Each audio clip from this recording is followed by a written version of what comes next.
বিষয় হচ্ছে পুলিশের সাবেক আইজিপি বেনজির আহমেদের দুবাই পুলিশ কর্তৃক গ্রেপ্তার প্রসঙ্গে।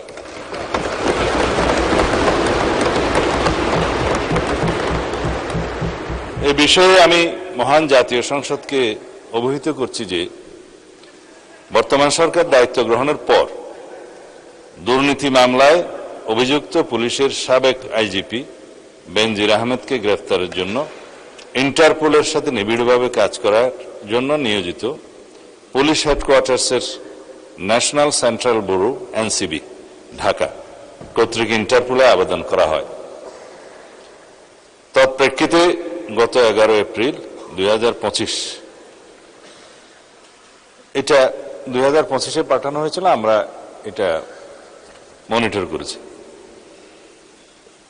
ইন্টারপোল 2025/12239 নম্বর ফাইল ও 5174/4 2025 কন্ট্রোল নম্বরের মাধ্যমে বেনজির আহমেদের প্রতি রেড নোটিশ জারি করে। উক্ত রেড নোটিশের মাধ্যমে ইন্টারপোল কর্তৃক সংযুক্ত আরব আমিরাতের স্বরাষ্ট্র মন্ত্রণালয়কে অনুরোধ করা হয় গ্রেফতারের জন্য।